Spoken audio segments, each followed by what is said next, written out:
지난 시간에는 이스털린 패러닥스를 중심으로 돈과 행복에 대한 관계를 살펴보았고요. 이번에는 돈과 행복의 관계를 개인 수준에서 알아보려고 하는데, 특별히 저희가 앞부분에서 공부했었던 행복을 정의할 때 이제 하나로만 정의하기보다는 자기 삶에 대한 평가, 즉 인지적인 웰빙이라고 부를 수 있었던 삶의 만족 부분과 자기 경험에 대한 감정적인 반응, 즉 정서적 웰빙이라고 불렀던 삶의 만족과 이 정서, 이 두 가지를 우리가 구분해서 이렇게 따로따로 쪼개서 행복을 살펴볼 필요가 있다라고 앞에서 말씀을 드렸는데, 이제 돈과 행복의 관계도 돈과 삶의 만족도의 관계, 돈과 사람들의 감정의 관계, 이렇게 쪼개서 살펴볼 필요가 있습니다. 그렇게 살펴보게 됐을 때 돈과 행복의 관계에 대해서 우리가 몰랐던 아주 중요하고도 재미있는 사실을 알 수 있기 때문에 그렇습니다.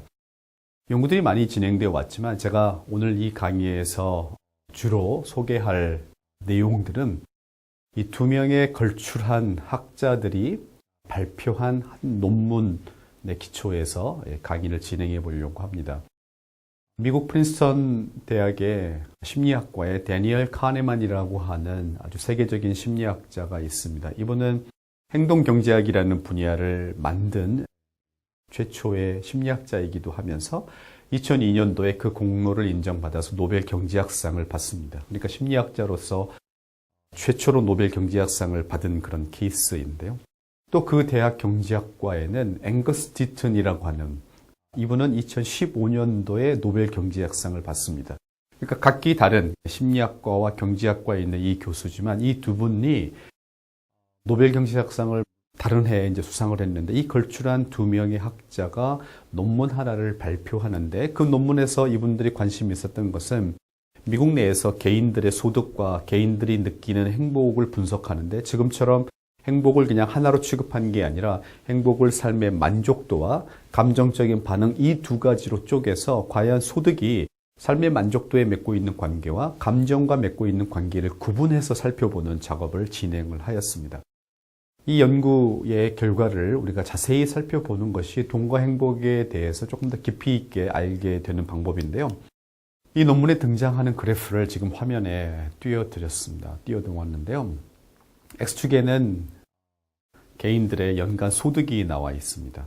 Y축이 두 개가 있는데, 오른쪽 Y축을 보시게 되면 평균 사다리, mean ladder 이렇게 되어 있는데, 이 사다리는 제가 앞부분에서 소개해드렸던 삶의 만족도를 측정할 때 당신의 인생을 사다리라고 생각해보고, 0은 최악의 상태이고 10은 최상의 상태다라고 얘기할 수 있는데, 현재 당신의 삶은 어디에 있다고 생각하십니까? 라고 말씀드렸을 때 그때 사용했었던 척도를 사다리 척도라고 부르기 때문에 지금 mean ladder 이렇게 불러놓은 겁니다.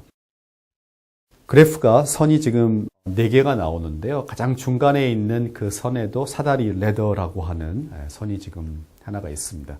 그 선을 잘 보시면 소득이 늘어날수록 그 선분도 가파르게 계속해서 증가하는 패턴을 여러분이 확인할 수가 있습니다. 다른 말로 얘기하면 개인의 소득이 증가하면 증가할수록 사람들의 자기 삶에 대한 만족감, 그 사다리 척도로 측정한 삶에 대한 만족감도 계속해서 증가하는 패턴을 여러분이 확인하실 수가 있습니다. 보통 우리가 돈과 행복의 관계에 대해서 사람들에게 질문하게 되면 일부는 일정 부분 증가하다가 행복이 그 다음부터는 감소할 거다, 이런 반응을 보이시는 분도 있고요. 또 어떤 분들은 일정 수준까지는 증가하다가 그 다음부터는 더 이상 증가하지 않는 패턴을 보일 것이다, 이렇게 반응하는 분도 있고, 어떤 분들은 돈이 늘어날수록 행복감이 떨어진다, 이런 분도 있을 수 있고요. 어떤 분들은 돈과 행복 사이의 관계에 대해서 물어보게 되면 아무런 관계가 없다, 즉 일자로 플랫하게 나타날 거다라고 예측을 하시는데, 지금 여러분이 보시고 있는 그 선분을 보시게 되면 그 어떤 것도 맞지 않죠. 이 사다리 직선은 계속해서 증가하는 패턴을 보입니다. 다른 말로 얘기하면 소득은 행복을 삶의 만족으로 측정했을 때는 계속해서 행복을 증가시키는 것처럼 보인다라는 것입니다. 그런데 이제 나머지 3개의 선분을 보시게 되면 위에서부터 positive effect, 그러니까 글자 그대로 긍정적인 정서이고요. 중간에는 not blue, 우울해하지 않는 그런 감정. 그다음에 마지막에 stress free, 스트레스가 없는 그런 상태인데, 이 3개의 기울기들을 잘 보시게 되면 소득이 늘어날 때 어느 지점까지는 이 그래프들도 계속해서 증가하는 패턴을 보입니다. 그러다가 어떤 지점에 이르게 되면 이 미국 데이터에서는 약 한 7만 불, 7만 5천 불 요 사이가 되는데요. 그 지점부터는 더 이상 감정들이 좋아지지 않는 플랫해지는 그런 패턴을 보입니다. 그러니까 우리가 일부이긴 하지만 사람들이 가지고 있었던 생각, 돈이 일정 부분까지는 사람들의 행복을 증가시키다가 그 다음부터는 별로 영향력을 행사하지 않는다라고 반응할 때 그 패턴이 감정에는 그대로 적용되는 것을 보실 수가 있습니다. 특별히 눈여겨보셔야 할 점은 그래프의 기울기인데요. 지금 이 그래프에서 보시는 것처럼 삶의 만족도의 그 기울기가 더 가파르다라는 걸 확인할 수가 있습니다. 그래서 이 그래프는, 이 연구 결과는 우리에게 뭘 시사하냐면 돈과 행복의 관계는 한마디로 이야기하기가 쉽지 않다. 행복을 삶의 만족도로 측정하게 되면 돈과 행복과의 관계는 굉장히 강한 것처럼 보이지만 돈과 행복의 관계를 행복을 감정으로 정의하고 살펴보게 되면 그때의 관계는 상대적으로 약하게 나타난다는 것입니다.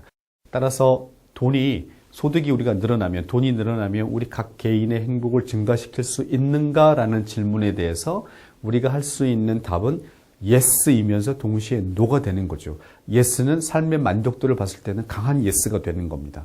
그러나 no 할 수 있다고 하는 부분은 뭐냐? 감정을 특별히 보시게 되면 일정 부분까지는 우리의 감정이 좋아지지만 그 다음부터는 우리의 감정을 좋게 만드는 힘이 돈에게는 약하기 때문에 그때는 no라고 이야기할 수 있는 겁니다.